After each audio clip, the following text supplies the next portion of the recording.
learning pathways, ikintu wiga kigamije igice runaka cy'ubumenyi. Hari murakaza neza. Uyu munsi tugiye kurebera hamwe impinduka zigera kuri 15 zakozwe mu burezi bw'u Rwanda, zikaba zizatangirana n'umwaka w'amashuri wa 2025-2026 mu kwezi kwa cyenda. Tariki 16 z'ukwezi kwa karindwi muri 2025 ari uyu mwaka turimo, muri Nobleza Hotel habereyemo inama. Iyo nama ikaba yarize ku nsanganyamatsiko zitandukanye, ari nazo tugiye kubagezaho, zikubiyemo ibizakorwa mu mwaka w'amashuri utaha. Iyo nama yari iyobowe na Minisitiri w'Uburezi. Iyo nama yize ku bintu byinshi, yiga ndetse no kuri bimwe abantu mukomeje kwibazaho by'amakombination. Ngese combination zaba zarakuweho cyangwa ziracyariho? Ibyo byose nibyo tugiye kurebera hamwe muri izo ngingo 15 z'iyo nama yizeho. Nyemerera tubane kugera ku munota wa nyuma usobanukirwe neza uko uburezi buhagaze mu Rwanda. Mbere yuko dutangirana n'ingingo ya mbere, ndagira ngo ufate amasegonda 3 kande subscribe, ukore like, utange comment, then usangize bagenzi bawe iki kiganiro kugira ngo nabo bamenye uburezi uko bugiye guhinduka mu kwezi kwa cyenda. Ingingo ya mbere rero, ingingo ya mbere iyo nama yizeho, barebye ati abana bo mu cyiciro cya mbere cy'amashuri abanza bagomba kwiga periode 25 mu cyumweru hakurikijwe ikigero cyabo. Periode zo bigaga zigiye kugabanuka zibe 25. Nimvuga periode abenshi mu bibara nk'amasaha, gusa periode ntabwo aba ari isaha. Periode ibarwa nk'amasaha ku bantu bamwe na bamwe, ariko ubundi periode ni iminota 40. Rero abana barajya biga periode 25 mu cyumweru cyose. Ingingo ya kabiri barebyeho, icyumba cy'abanyeshuri ntikigomba kurenza abana 50. Bivuze ko icyumba cy'ishuri kigomba kujyamo abanyeshuri batarenze 50. Bityo aho bazarenza muri lower primary bazakoresha double shift. Ubwo ishuri rizaba rirengeje abana 50, hazajya habaho ibyo bita kwiga igitondo n'ikigoroba. Bamwe biga igitondo, abandi biga ikigoroba, ariko nta kuvuga ngo bariga kabiri. Abize mu gitondo ntabwo ari bo bazajya basubirayo nimugoroba. Insanganyamatsiko ya gatatu barebyeho, muri lower primary umwarimu umwe azajya yigisha mu gitondo amasomo ye yose, undi yigishe nyuma ya saa sita. Mbese uwigishije mu gitondo azajya ategura amasomo cyangwa arusheho kwihugura cyangwa akora ibindi bijyanye n'uburezi. Murabyumva neza aho ngaho. Ubwo muri lower primary ni ukuva mu wa mbere primaire kugera mu wa gatatu primaire. Iyo bavuze lower primary ni kuva mu wa mbere kugera mu wa gatatu. Umwarimu azajya yigisha amasomo ye mu gitondo. Ubwo uwayigishije mu gitondo abasoje, ntabwo ikigoroba azajya bafite andi masomo, azajya akora ibindi bintu nko kwihugura cyangwa se gutegura andi masomo azatanga ikindi gihe. Ubwo umwarimu wigishije mu gitondo nimugoroba si uzajya yigisha. Aho ni muri lower primary, ubwo kuva mu wa mbere kugera mu wa gatatu. Ingingo ya kane, mu cyiciro cya mbere cy'amashuri abanza hazajya higishamo abize kwigisha abana batoya. Ibyo murabyumva neza. Mu cyiciro cya mbere cy'amashuri abanza hagomba kwigishamo umuntu wize kwigisha abana batoya gusa. Ingingo ya gatanu, mu bigo byakoreshaga single shift muri lower primary batarengeje abana 50 muri shift imwe, bazakomeza single shift, naho abarengeje abana 50 muri buri shuri bakomeze bakore double shift nabo. Ubwo niba turi kuvuga ngo single shift, ni cya kigo cyabaga gifite amashuri arimo abana batarenze 50, kigakora icyo bise single shift. Kandi single shift ni ukuba abana bakiga rimwe, ubwo bakiga mu gitondo gusa, ikigoroba ntibasubireyo. Abo bizakomeza gutyo. Ariko cya kigo kizaba gifite single shift kandi kirengeje abana 50 mu ishuri, bizahindurwa bibe double shift, babagabanyemo ibice bibiri. Abize mu gitondo ataba ari bo bagaruka nimugoroba. Ubwo abize mu gitondo bazajya baguma mu rugo, haza ikigoroba abandi. Ubwo bazajya bakoreshwa double shift. Ingingo ya gatandatu barebyeho, muri upper primary nta mpinduka ziri muretse ku isomo rya social and religious study. Rizitwa social and religious education. N'uburyo bwo kuryigisha buzahinduka, aho buri cyumweru kimwe bashobora kwiga social education, mu kindi bakiga religious education. mu buryo bwo kugira ngo badategereza ko religious education iza nyuma. murabizi mu bigo byinshi babanzaga kwigisha social education cyangwa se social then religious cyangwa se iyobokamana bikaza nyuma. Rero ubu byahinduwe, bazajya biga mu cyumweru kimwe social education, mu kindi cyumweru babe bapangirwa kwiga religious education. Ubwo kuri social education bazaba bari kwiga ibijyanye n'imibanire, kuri religious education babe bari kwigishwa ku bijyanye n'iyobokamana. Ingingo ya 6, muri O level nta mpinduka zabayemo. Icyo ngicyo nicyo barebye bagasanga nta mpinduka zigomba kubamo. Nimvuga O level wumva icyiciro cya mbere cy'amashuri yisumbuye, ubwo ni ukuva mu wa mbere kugera mu wa 3 senior.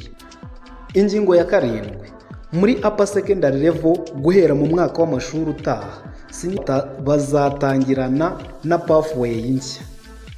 Pathway nshya rero turi buze kubibabwira ku musozo w'iki kiganiro. Ibyo bya pathway ni uburyo bagiye bakora form combination bakazikuraho, ahubwo bakagira ukuntu bakarasifeya ziriya combination bakajya bazishira muri stem 1 na stem 2.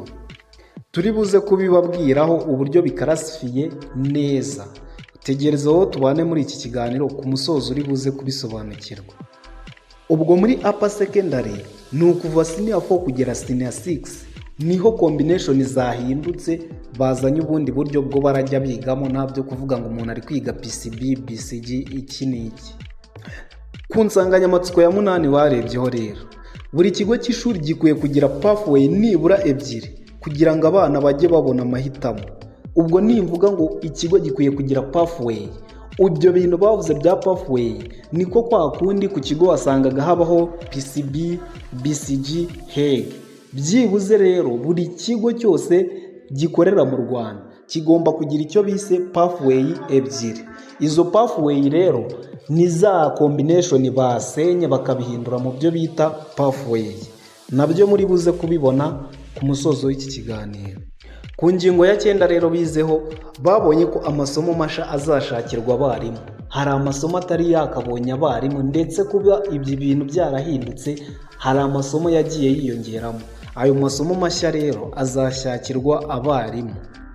Ingingo ya 10 rero barebye ku gihe ibitabo bigomba kugezwa ku mashuri. Ubwo ni ibitabo byo muri lower primary. Ibitabo bisha bya lower primary biragira mu mashuri mu kwezi kwa 8. Birumvikana hari ibigo bitari bifite ibitabo byo muri lower primary, kandi bitewe n'uko amasomo hamwe na hamwe yagiye ahindurwa, hariho ibitabo bitari byakageze ku kigo. Rero ibyo bitabo byose bigiye gushikirizwa uburere, byene uburere nabwo bubitware ku bigo. Ku ngingo ya 11 barebyeho, bavuze ko ku wa 15 z'ukwa 8 2025, ubwo ni itariki 18 z'ukwa 8. Ku ngingo ya 11 babonye ko ku wa 15 z'ukwa 8 2025, ubwo ni ku itariki 15 z'ukwa 8 muri 2025 ari uyu mwaka turimo, ibigo byose bizaba byabonye abarimu bashizwe mu myanya, ndetse n'ibigo bagomba kwigishaho babimenye. Ubwo bivuze ko umwaka w'amashuri wa 2025-2026 uzajya gutangira nta kigo kidafite abarimu. Abarimu bose bazaba bamaze guhabwa ibigo, nta kigo kiri kubura abarimu. Iyo nayo ni ingingo bitayeho cyane, kuko murabizi hari n'igihe abana batangiraga ku mashuri deni bikaba ngombwa ko bamara nk'icyumweru cya mbere bitewe n'uko REB itabaga yohereje abarimu ngo bazire ku gihe. So rero yabivuguruye, abarimu mu kwezi kwa 8 baraba bamaze kumenya ibigo bazakoraho. Ingingo ya 12 barebyeho, abayobozi b'amashuri bagombaga kongera gusaba abarimu muri SDMS kandi ntibongere guteganya imyanya yaba A1. Ubwo aba headmaster cyangwa se abayobozi b'ibigo bagombaga gusaba abarimu muri SDMS. SDMS ngire ngo abenshi murayizi, igikoreshwa muri leta mu bantu nko mu barimu cyangwa se abanyeshuri bari kuzuza amafomu ngo babone uko bakora icya leta. Ubwo niko bakandida n'abandi bose, buri munyeshuri wese aba afite umubare umuranga yanditse mu cyo bita SDMS. Rero abayobozi cyangwa se aba headmaster bafite gahunda yo gusaba abarimu binyuze mu buryo bwa SDMS, ntabwo bagomba kongera gusaba abarimu bafite A1, bagomba gusaba, niba basabye basaba ubwo abadafite A1. Sinzi uburyo iyo ngingo rero bayisobanuyeho, ubwo icyo bashakaga gusobanura ndakeka kizamenyekana neza amashuri yatangiye. Gusa icyo bavuzeho ni uko nta mu headmaster ugomba guteganya ko hariho umwanya wo mu A1. Ingingo ya 13 barebyeho mu nama, babonye ko ari ngombwa ko abarezi cyangwa se abarimu bose bagomba guhora biga ndetse bihugura kugira ngo impinduka zije zitajya zibagora. Bagomba kwihugura mu bintu byinshi bitandukanye kugira ngo nihajyaho impinduka runaka zitajya zibagora. Ingingo ya 14 barebyeho, bemeje ko amashuri agomba kujya atangira saa 2 zuzuye aho kugira ngo atangire saa 2:45. Muri iki gihe gishize abantu bari barishizemo ko gutangira ishuri ari saa 3 kandi nyamaza byari saa 2:45. Ibyo byose byavuguruwe rero, babonye ko gutangira amasomo ari isaha ya saa 2 zuzuye z'amanywa. Ikintu cya nyuma nuko babonye ko izi reform cyangwa se izimpinduka zose ntacyo zigomba guhindura kuri gahunda ya school feeding. Abana bose bagomba kurya ku kigo nk'uko byahindutse, ubwo abiga rimwe, abaziga kabiri, bose bagomba kurya ku kigo. Abana bazajya bakora shift ya nimugoroba cyangwa se abize ikigoroba bazajya barya mbere y'uko amasomo atangira. Abize mu gitondo barye bagiye gutaha, mu gihe abize nimugoroba bo bazajya barya mbere y'uko amasomo atangira bakajya mu ishuri bariye. So rero nk'uko twabibasezeranije, tugiye kubasobanurira ku bintu bya form combination 2 pathways, uburyo bafashe nyine ama combination yari ahari cyangwa se amashami bakayashira mu cyo bise stream 1 na stream 2 ndetse n'izindi humanities. So tugiye kubibasobanurira rero. Mbere yuko dutangira kubasobanurira, ndagira ngo wowe utakanze subscribe ufate amasegonda 3 ukande subscribe, like, then ukore share iki kiganiro gisangiza abantu nk'ababyeyi ndetse n'umuntu wese ukeneye ibintu nk'ibi kugira ngo amenye uko umwaka w'amashuri wa 2025-2026 uzatangira. So tutabatindiye rero, reka tubanyuriremo muri izi form combination 2 pathways, uburyo pathway bagiye bazikora. Hari icyo bise combination na learning pathway. Combination bafashe combination MCB, PCB na PCM. Ubwo MCB ni Math, Chemistry, Biology, Physics, Chemistry, Biology, Physics, Chemistry, Mathematics. Ibyo ngibyo babishize mu cyo bita Stream 1. Stream 1 bayise Math and Science, ariyo Stream 1. Izo combination eshatu twababwiye ziri mu cyo bita Stream 1.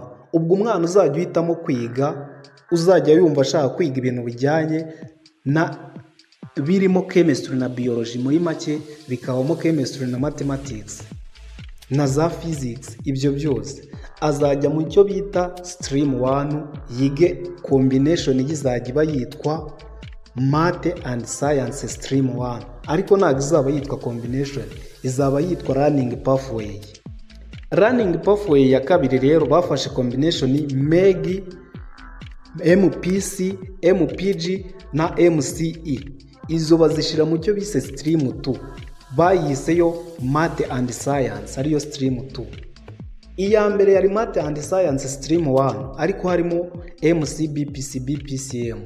Iyindi Learning Pathway ni MEG, MCE, MPC, MPG, ariyo bise nayo Math and Science, ariko ni Stream 2.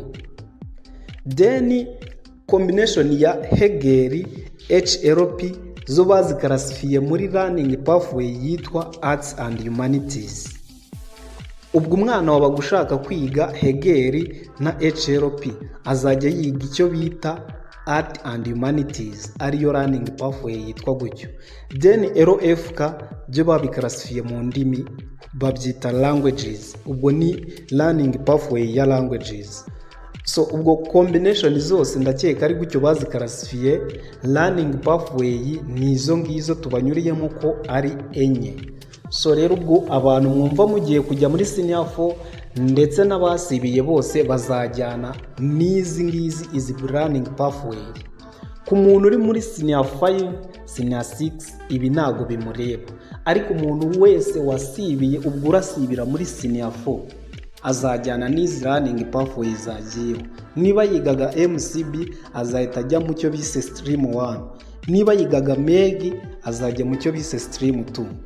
So ciao rero, murakoze cyane, ubwo tuzabonana ubutaha. Hasta la vista.